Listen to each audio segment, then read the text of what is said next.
Good morning, class! Meron tayong recitation ngayon. Di ba na-inform ko na kayo kahapon? O ngayon, start na tayo.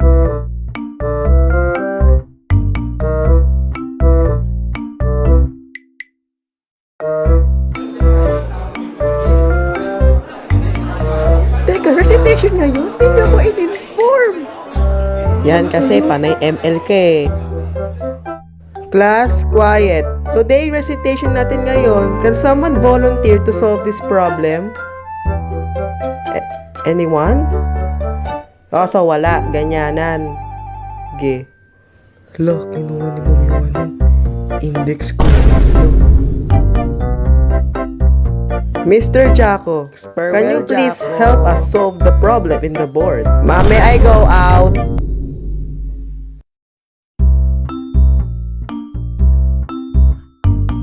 Hi guys! Today, pag-uusapan natin ang tatlong karanasan ko sa recitation. Actually, meron dalawang uri yan eh. Sa amin, meron kaming solo at groupings. Siyempre, ang unang-una sa lahat, ang pinakaalam na lahat at naranasan ko lagi ay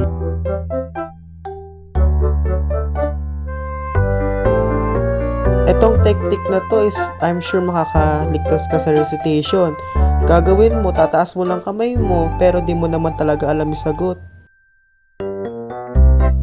Okay class, ngayon meron tayong graded recitation dahil gusto kong makita na meron kayo natutunan sa lesson ko. Ako sir! Ako sir! Ako sir! Ako sir! Mr. Jack, can you tell me what is the main function of the brain and what its uses to our human body? Ano daw? Dali-dali lang ano. Sarap di matawag. Mr. De La Cruz, could you mind helping Jaco?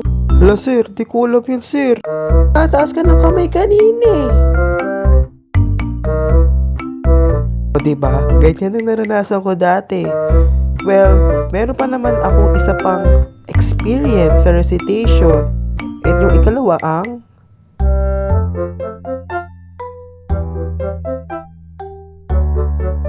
okay class, yun lang yung lesson for today. I hope na meron kayo natutulan.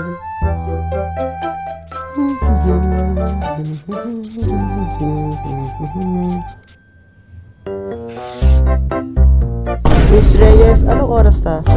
Ay, baytay pa pala, tara. Mag-graded recitation pa tayo. Ma'am, may I go out po? Ganyan. So, pag nag-recitation na may I go out ka, nakita ko sa klase ko, nagdo-drawing ka lang ah. Hindi, check ka lang, sagutin mo to. Bakit? Huwag niyo tularan yun ah. At pero pa akong experience sa groupings naman yun. Kasi, pag groupings ang recitation nyo, of course, pag ikaw ay nagkamali, pwede ka nilang sisihin ng malala.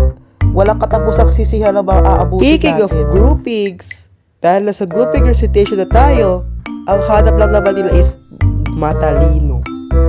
Bakit? Kasi, alam nila na pabigat lang sila sa groupings. Katulad ko, pabigat din ako sa groupings. Ouch! Dahil matalino nga, may mataas ang tsansa na manalo kayo sa groupings at makuha yung points. Okay class, dahil malapit ang exam ninyo, magkakaroon tayo ng graded recitation pero groupings naman. Hindi naman manalo, magkakaroon kayo ng malaking puntos sa grades ninyo. Understand? Hello? Ay, hello rin. Gusto mo sumali sa grupo namin? Kaso honor ka nga lang. Ano, di ako honor eh. Ay, sorry, bye-bye. Hehe, bawal pala. Lo, grabe naman yun. Paasa lang yung mga ganyan eh. Ay, lako. Yan pa lang ang naranasan ko nung nagre-recitation pa ako. Hindi ko alam kung magkakaroon pa ako ng recitation experience pero I'm sure magkakaroon pa tayo ng recitation o karanasan sa recitation. Hindi ko pa alam guys, pero kwento nyo sa comment kung meron kayo. At ang point ko sa video na to is, huwag kayong mahiya na na mag-recite, ganun. Kasi, dahil kahit mali naman din kasi yung mga recite ninyo, automatically re-recite ka pa rin. As in na, pag lagi ka mali, lagi ka din just sabi nga nila, just if you learn from your mistake, you always comes to it, diba? Wala lang tayo lalakas. Yun lang. Ito ang recitation experience ko. Sana meron kayo natutunan. Pero naman wala wala naman nata kayo matututunan dito Yun lang. Bye-bye. Bye-bye sa inyo guys. Yun lang. Bye. Okay guys, pasensya na kung natagalan ako mag-upload. Halos 1 year ata. Kasi ang dami nang ginagawa sa school halos. Pero yun, at saka kung nagtataka kayo kung bakit nag-iba yung character ko sa animation, wala, gusto ko lang kasi ng unique na avatar. Kasi baka may ma-copyright, ganun. So yun lang guys, I hope na nag-enjoy kayo sa video na to. Yun lang, don't forget to like and subscribe. Bye bye guys. Tulog ka na.